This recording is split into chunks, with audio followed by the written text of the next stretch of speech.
buka puasa dulu. Terus ada boleh ke dokter barang tanyakan.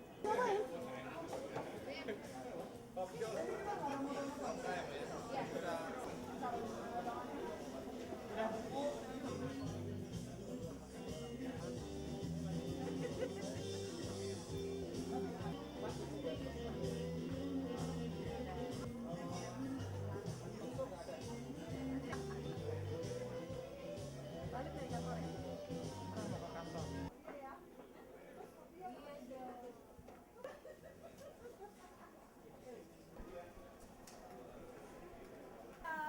Ya, di sini aja langsung maju, nggak apa-apa. Jangan udah berapa kali ini ada di sini untuk diskusi buku dan hari ini sudah ada tahu narasumbernya siapa aja mas? Tahu juga. Antoni siapa? Antoni Lim. Waduh, saya senang di kemarin yang kita tayang yang on top di Kick ngobrol-ngobrol lagi di sini sama narasumber kita. Ini tentang apa? Hah? Yang sebelah sini? Hah? Udah. Ya nggak apa-apa. Hah? Sini. Mbak aja ya, karena masih muda kan? Iya, ini kelas PKB. Oh gitu. Ada salah satunya tahu dong lagu-lagu mereka. Disuruh nyanyi nggak mau. Soalnya nanti honornya saya kasih di sini. Ya. Lagu Gambus tadinya.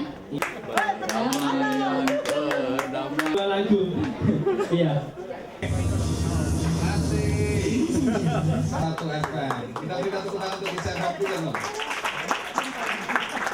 Ya, jadi Kiss FM dimanapun mereka berada.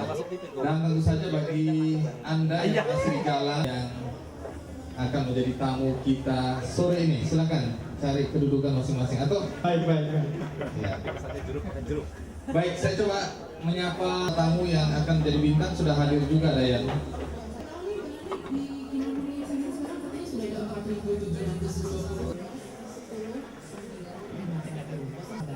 Baik, kalau gitu Dayan, bagaimana silakan dulu. Tidak puasa ya. Ya, ada orang yang tidak puasa tapi menulis mengungkap 30 rahasia sukses di usia muda ya. Karena 20-nya kita udah terlambat ini bahwa sukses itu muda itu harus menunggu giliran. Tidak, mereka adalah dua anak muda, Antoni dan Billy, yang menyatakan itu semua bohong karena mereka mampu mencapai sukses pada usia muda. Ini jangan lupa ya, anak Indonesia yang sekolah di Amerika, pemasaran dan komunikasi. Jadi berapa klien Anda sekarang yang Anda urus? Klien kita sih kalau secara perusahaan atau brand ini sekitar 10 sampai 12. Jelas.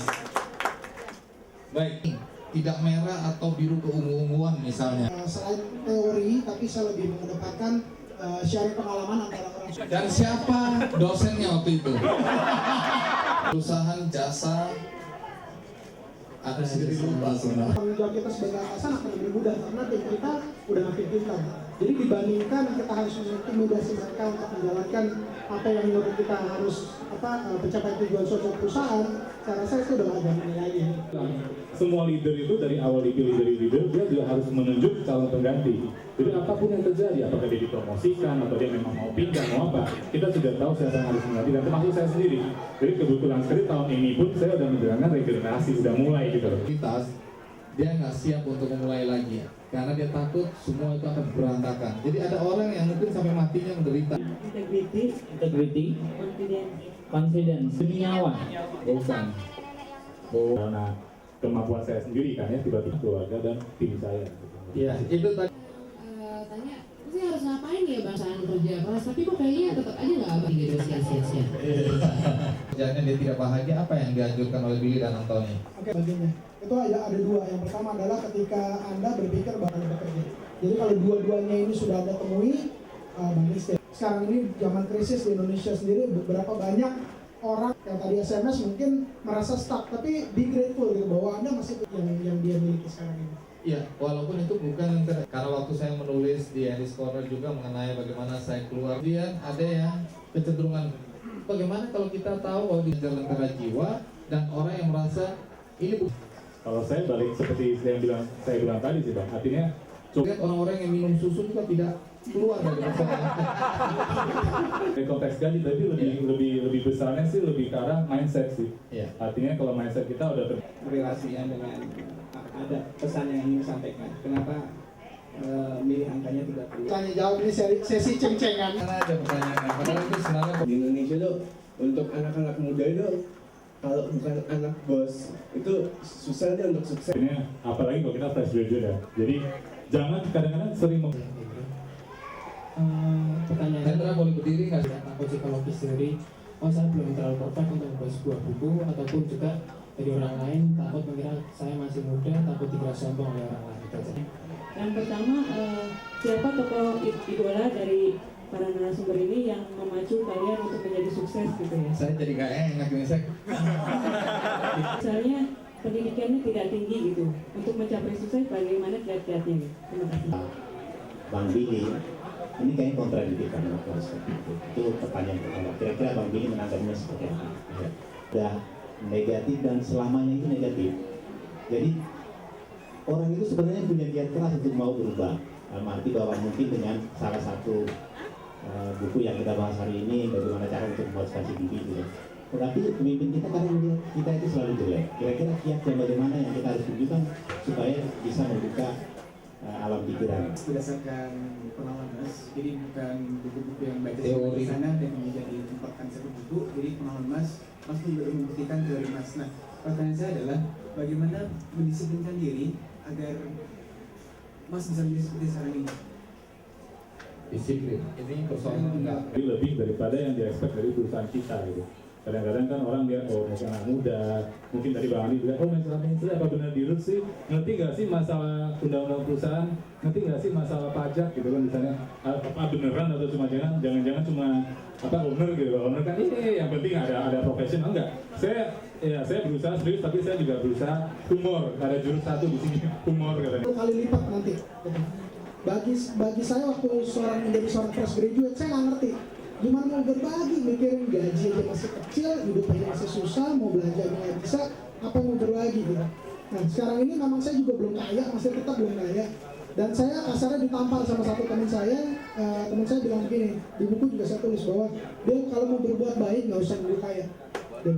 Makanya di buku ini di chapter share and receive saya bilang Mereka membutuhkan pertolongan lagi. Di sini Bajok, apa yang satu kalimat gitu ya, kira-kira apa sih yang dibawa pulang gitu? Dosa besar kuasa Tuhan dan hak manusia. Jadi yang nyambung semuanya, kewajiban kita adalah berusaha sebaik mungkin dan biarkan kemudian hasil adalah Tuhan yang menentukan. Kita tidak punya intervensi untuk menuntut ataupun mengintervensi pesan Tuhan untuk hasilnya apa. Yang terbaik adalah kita lakukan kewajiban kita di dunia dan biarkan Tuhan yang kemudian menentukan hasilnya. menurut Mas sendiri acara ini buat yang udah baca kan mungkin masih ada yang mau nanya-nanya atau masih ada yang nggak ngerti. Jadi mungkin dengan adanya talk show ini jadi yang masih banyak tanda tanya bisa dijawab juga. Terus buat yang belum baca bisa jadi terinspirasi untuk beli bukunya, untuk baca bukunya juga. Harapannya kalau bisa nggak yang udah baca nggak hanya terinspirasi tapi juga bisa ketemu di top gitu, bisa mencapai puncaknya gitu. Aku mau tanya menurut Mas sendiri acara ini seperti apa sih? Yang WhatsApp ini yang sekarang ada. Oke, acaranya menarik sekali soalnya di sini pembicaranya sendiri itu merupakan orang yang udah melaksanakan dan kemudian pelaksanaan tersebut juga dia udah mencapai sukses. Jadi ini bukan cuma teori belaka, tapi dia sharing sesuatu yang sebenarnya kita udah tahu. Tapi karena kalau kita baca-baca buku motivasi lain, mungkin kita merasa ya ini kan cuma teori belaka. Tetapi begitu kita melihat contohnya, the example, kita melihat bahwa oh ternyata memang apa yang kita udah ketahui tinggal kita laksanakan gitu. Dan Mas Billy maupun Mas Anthony itu juga ada membuktikan dengan melaksanakan apa yang dia percaya di buku-buku tersebut. Mas ini acara ini berguna banget. Iya, berguna banget. Harapannya apa Mas? Diskusi pendidikan ini yang sekarang aturan itu yang Oh, kalau untuk buku yang top ya, untuk buku yang on top sendiri bagi saya mudah-mudahan ini bisa menginspirasi orang banyak bahwa kalau mau sukses ya laksanakan aja apa yang mesti kita lakukan gitu. Nita. menurut Mbak sendiri acara yang diadakan sama tim ini hari ini diskusi buku tentang yang nonton itu seperti apa? Ya bagus. bagus sih, kayak beda buku yang on top itu, jadi ngejelasin tips-tips gimana caranya biar sukses semudah mungkin, kiat-kiat apa yang harus dilakukan dan sebaiknya apa yang nggak dilakukan sendiri gitu. Acara ini berguna banget nggak buat untuk menginspirasi berguna ya, soalnya apalagi kan masih banyak yang kayak first graduate bingung apa yang harus dilakukan nih, harus dengan sekarang juga lapangan pekerjaan juga terbatas, terus bingung mau mulai usaha juga bagaimana gitu, jadi menginspirasi banget.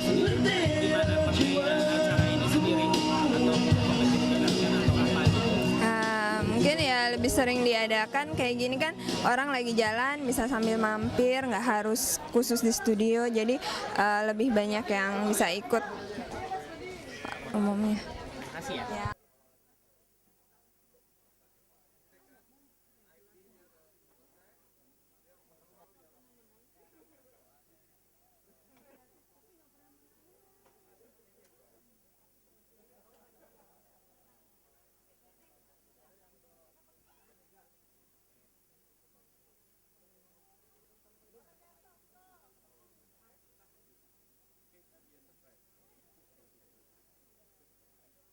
Pendapat Mbak Yanti sendiri untuk acara bikin punya bedah-bedah weekend ini yang belum ini seperti apa? Menurut aku untuk acara ini tuh baik banget ya, apalagi kan aku anak mahasiswa ya, dan aku pengen tahu inspirasi apa aja sih yang bisa aku dapat di sini. Dan setelah aku ngelihat acara di sini juga dan aku ngelihat pendapat-pendapat dari Billy Bones sendiri tuh inspiratif banget, dan aku ngerasa wah, gue sebagai anak muda gitu, gue juga bisa seperti dia, seperti mereka. Jadi inspiratif banget buat saya gitu. Gimana nanti saya akan menghadapi masa depan saya, terus gimana saya akan mengambil keputusan apa saya akan kerja di mana, gimana saya lentera hati saya tuh gimana gitu. Jadi berguna dong. Berguna banget buat saya. Harapannya sendiri Mbak Yanti kan sebagai mahasiswanya. Iya. Mbak Yanti apa kedepannya mungkin bisa mengaplikasikan kiat-kiat ibu itu atau gimana? Iya, banget. Jadi sebagai mahasiswa juga saya pengen banget buat mengaplikasikan isi dari buku itu sendiri, dan setelah terlihat dari yang dia dapatkan, pengarang sendiri yang dia dapatkan dari pengalaman-pengalamannya dia yang telah saya dengar sendiri, saya pengen banget pengalaman yang dia rasakan juga saya rasakan juga gitu untuk kedepannya. Makasih ya. Iya. Oh ya. Mbak Dia, pendapat Mbak Dia sendiri tentang acara ini seperti apa, diskusi yang dia sangat bagus ya, soalnya di sini membahas nggak hanya masalah sukses tuh di usia muda aja, tapi mencakup keseluruhan. Jadi mengambil suatu intisari bagaimana caranya kita sukses dari segala aspek. Biarpun kita masih usia dalam taraf karir, meniti karir, maupun pada saat kita sudah ada di suatu lingkungan suatu pekerjaan. Gitu. Berguna nggak? Sangat berguna sekali. Bisa diaplikasikan nggak? Apa sih namanya? Bisa langsung diaplikasikan karena cara-caranya itu sangat mudah kita mengerti gitu loh, karena terjadi di kehidupan kita sehari-hari gitu, membuat suatu perubahan image kita untuk bagaimana kita menjadi suatu orang yang mampu menjadi suatu menuju kesuksesan seperti itu. Harapan Mbak Dia sendiri untuk acara-acara yang diadakan kayak di book club ini seperti apa? Seperti apa gitu? Menurut aku mungkin lebih ditingkatkan lagi ya, mengenai topik-topik yang kira-kira yang lagi di saat ini. Misalnya kalau ada topik yang kira-kira membahas masalah yang terjadi di suatu lingkungan yang lagi on, patut kita bahas gitu loh. Sudah cukup baik. Ya. Untuk membantu korban-korban. Jadi kalau ditanya kegiatan kita tidak dengar secara bersama-sama. Tepuk tangan, kita sambut Bang Alex Asma Saudara. Baik. Terima kasih atas kehadirannya. Kejadian kemarin ini tentunya kantor ini, terus saya nggak tahu perasaan saya udah nggak enak sebenarnya. Ada sesuatu yang kenapa gitu ya. Akhirnya saya sempat sholat tahajud dulu. Tidur sebenarnya sholat tahajud, terus ada sesuatu yang nggak enak di hati saya. Saya biasanya kalau ada itu saya pusing ada apa. Terus waktu saya dandan mau olahraga, saya lihat istri saya kok nggak santai-santai, dia lagi motong-motong rumput. Sejam 6:30 yang saya tungguin, nggak juga dia. Rupanya istri saya nggak tahu kenapa nggak mau bergerak-gerak juga, dan diam aja ya udah. Saya juga diam, dia juga diam. Terus tiba-tiba datang jam 7 teman saya. Waduh, nggak jadi nih olahraga, saya bilang. Duduk, Daniel tuh ada di sini, Mr. Daniel. Kalau Tamina tuh. Duduk, akhirnya setengah 8 dia jalan. Paling dia pulang tumben, biasanya dia lama dia pulang. Udah pulang, saya udah tanggung nih, pakai baju training spa. Terus ini saya lihat istri saya juga ogah-ogahan, saya jalan kaki aja, nggak pakai sandal, nggak jalan muter seperti biasa lah.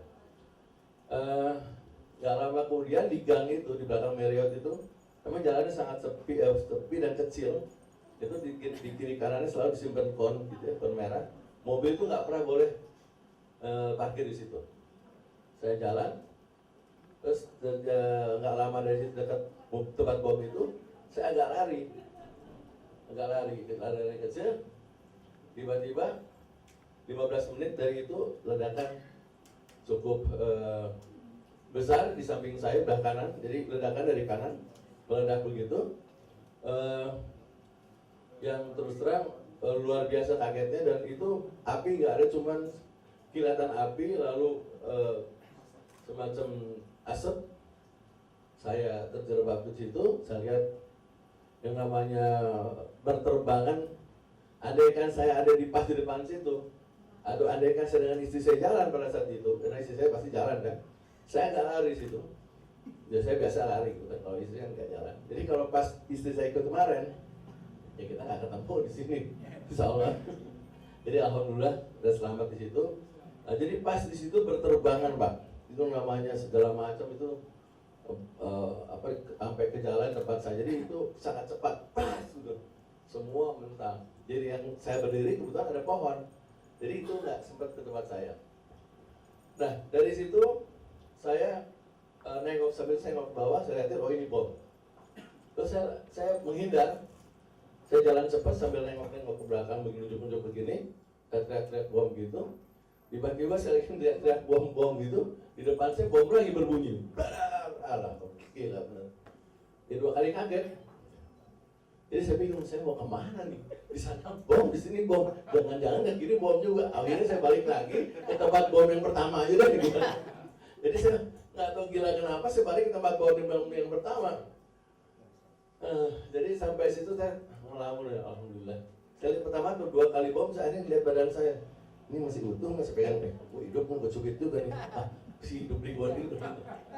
Jadi sempat bicara sama diri saya sendiri gitu kan. Akhirnya saya balik lagi. Nah di situ saya melihat satpam di situ bergerak, bagus sekali mereka bergerak langsung naik ke atas. Nah, waktu saya lewat ke atas saya lihat wah yang hidup masuk, keluarin dulu. Nah, keluarin. Dan saya karena saya nggak pakai sepatu, saya tunggu di bawah. Akhirnya dikeluarin ada 5 dan saya lihat boleh semua. Yang satu kakinya berputar remuk, kayaknya itu harus dipotong, soalnya sudah remuk habis gitu ya. Tapi sekujur badannya dia luka bakar, matanya dia meraung-raung yang begitu keras gitu ya. Terus yang satu lagi juga demikian, yang satu lagi masih megang handphone, dia masih bayangkan badannya udah compak, baju sobek-sobek tuh badannya, jadi bajunya semua nggak ada yang benar udah pada sobek-sobek, tapi masih hebat yang ambil handphone, dia masih coba menelpon tapi kelihatannya jalan apa enggak tuh. Nah setelah itu saya ambil kamera tapi begitu saya syuting gini dia marah sama saya. Wah itu orang masih marah loh. Wah dan udah badannya acak-acakan itu masih marah juga. Sedangkan saya sendiri agak gatek, sok-sokan aja nih. Bisa nggak? Ah lo tuh ada orang bego ya. Akhirnya saya gini jalan-jalan nggak jalan ya. Dah. Nah setelah itu saya tunggu 20 menit. Ini orang bergelimpangan Pak. di jalanan. Dan memang jalan itu jalan sepi ya. Ini kok nggak ada bantuan nih. Semua orang tenang-tenang aja di situ.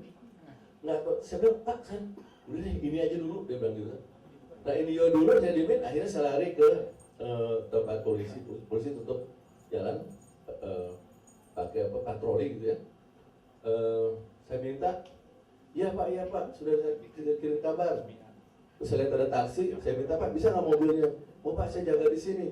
Enggak Pak, itu orang di jalanan nggak bisa dong, terlalu lama, saya bilang. Akhirnya saya lari cari taksi, saya dia taksi, akhirnya dia mau, saya tarik.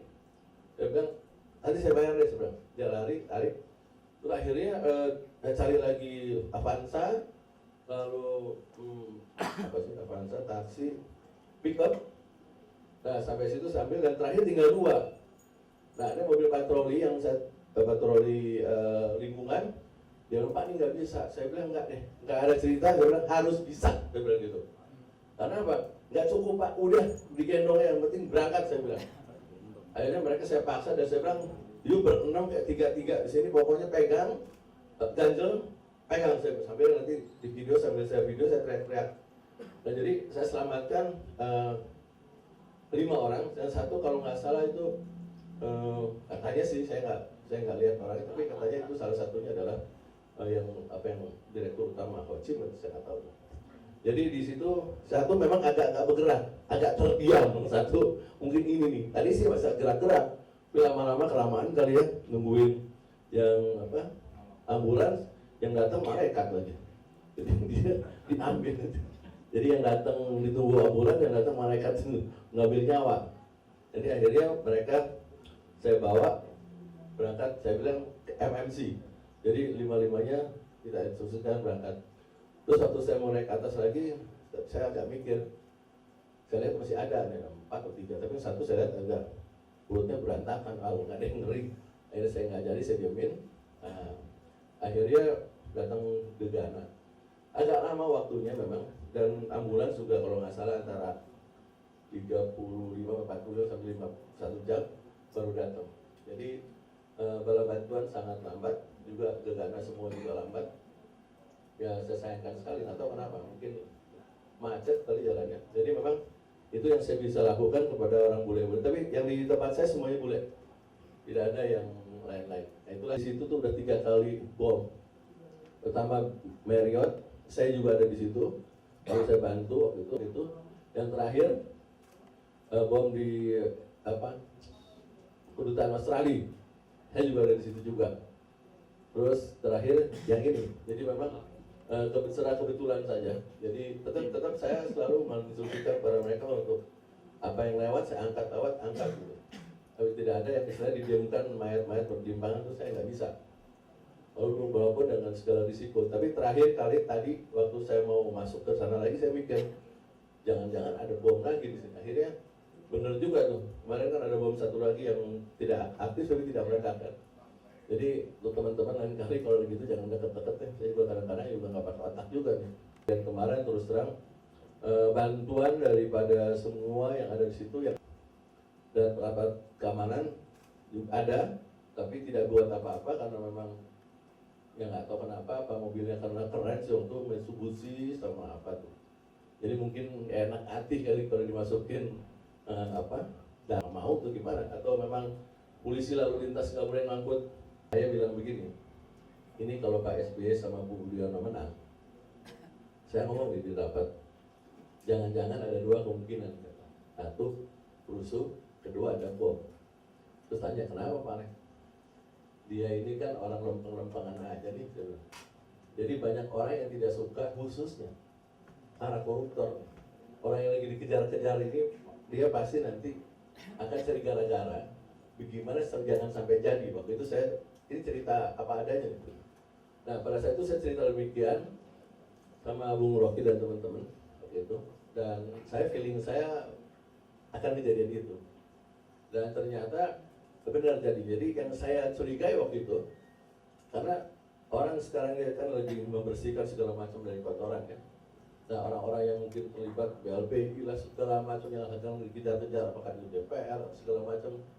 Saya berdapat ngumpulin duit mereka terus bikin gara-gara. Nah sekarang ini menurut intuisi saya, ternyata kejadian benar. Nah apa benar omongan saya itu siapa yang mengerjain saya juga tidak tahu. Cuman ini sekedar feeling saya. Ya. Waktu itu juga waktu Megawati tahun 2004 saya bilang dia turun, juga dia bulan 9 Megawati turun, itu kejadian. Dan kemarin juga saya bilang waktu sebulan-bulan ini satu putaran. Dan kemarin juga bom ini saya lakukan, ini kejadian. Dan akhirnya itu semua kejadian. Nah sekedar ini saja feeling saya, jadi kata hati itu memang kadang-kadang kita harus istilahnya Asma Subrata yang kebetulan berada tidak jauh dari tempat kejadian. GLSP menyadari bahwa Alex Asma Subrata bukanlah menjadi target pelaku bom tersebut. Namun demikian, akibat kejadian bom itu sangat mencoreng wajah Indonesia di mata dunia internasional, di samping banyaknya korban jiwa dan luka-luka. Berkaitan dengan hal tersebut, GLSP mengecam keras pelaku pengeboman tersebut dan mendesak aparat terkait untuk segera mengejar dan mengusut tuntas pelaku pengeboman tersebut sampai ke akar-akarnya. Pengeboman di Ritz-Carlton dan JW Marriott Place dan olahraga guna mencoreng dan mengkambing hitamkan pemerintahan RI di bawah kendali SBY di depan masyarakat dunia dan seluruh rakyat Indonesia. Sebagai asumsi, mereka ingin bahwa citra Pak SBY gagal menjaga stabilitas keamanan di tengah rangkaian Pilpres dan rencana pertandingan MU dan tim sepak bola Indonesia All-Star.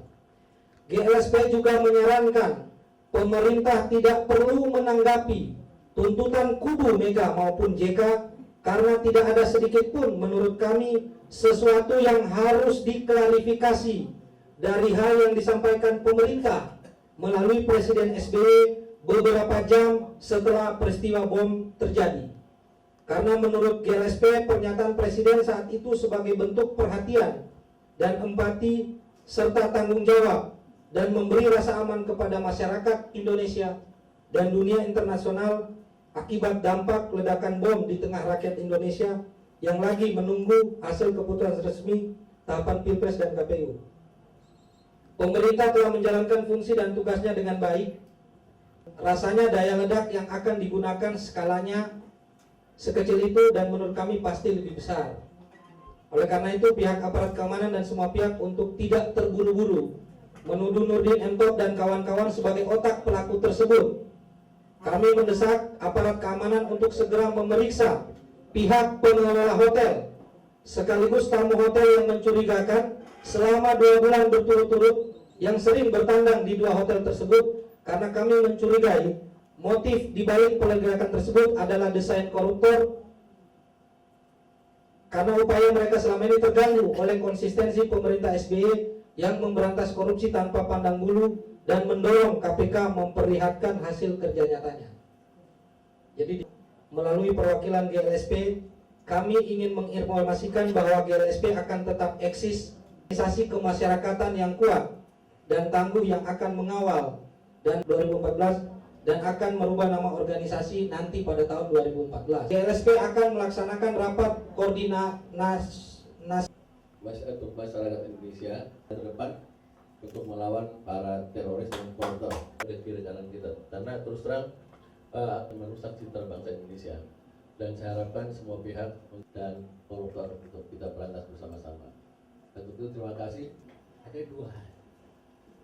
Pertama, ingin bersama-sama mensyukuri gerakan untuk menahan taksi, menahan mobil. Kita coba kita telusuri supaya jangan lagi terjadi. Situasinya ada di situ yang cukup mengerikan, ledakannya cukup keras. Dan terus saya jalan sampai di sini dan saya berjalan terus sambil lihat ke belakang. Pada saat itu saya masih berjalan santai sambil ketakutan. Setelah dari sana saya tetap berjalan ke sini, kira-kira 3 menit jalanan saya sampai sana. Itu terjadi bom yang kedua. Saya lari ke sini, kira-kira sampai sini. Ini berada ledakan waktu itu. Jadi antara sampai sini, dari sana ke sini saya jalan agak cepat dari sana, dan terus sampai ke sini kira-kira jam 8 terjadi ledakan, dan terakhir ledakan cukup dahsyat tapi lebih besar pada saat yang pertama. Jadi antara jam 7.47 3 menit setelah 4 itu saya sampai di sini dan kejadian ledakan yang kedua. Saya menyaksikan sendiri karena saya lewat belakang begini, tiba-tiba yang meledak di sini. Nah ini diri saya cuma ada di sini kejadiannya. Jadi di sana beda 10 meter, di sini saya beda ya 20 meter antara, dan cukup dahsyat. Dan setelah ini saya kembali ke tempat sana untuk membantu para mobil patroli setempat sini, dan juga dari saya lari ke sini untuk ditutup sana, tapi mobil patroli ini diminta mungkin takut kotor kali ya, takut kotor karena di sini kita 47 ledakannya, lalu di kedua sini kira-kira jam 8, dan di samping saya ini adalah satpam di sini yang kebetulan bersama-sama saya ikut membantu. Nah, karena tidak ada ambulans sampai berapa menit? Karena 40 menit berada ya? 30 menit, tidak ada, lebih dari 30 menit tidak ada satupun yang kita bisa bantu. Akhirnya kita memakai taksi patroli juga lalu satu lagi 2 ya, lalu pakai taksi 2, lalu juga mobil Avanza dan mobil box juga, dan taksinya apa satu dia. Jadi kalau perlu kita cari untuk saya beri para korban ke MMC. Yang kami sangat sayangkan adalah setelah lebih dari 30 menit tidak satupun ambulans yang datang ke lokasi. Akhirnya kita berusaha nganterin yang korban itu ke rumah sakit MMC. Oke, jadi kita tidak ada bantuan sama sekali setelah.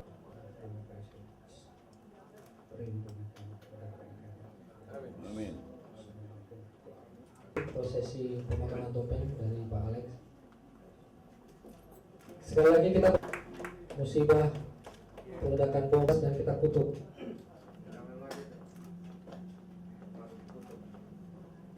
Yang dimanfaatkan orang, masa nggak curiga sih orang? Jadi insting security, memang di situ ada konflik antara menjaga kenyamanan, tapi bayangkan ketat aja dia masih sudah menjadi bagian yang tidak terpisahkan untuk menjaga kenyamanan. Tempat itu sudah dikatakan harus bebas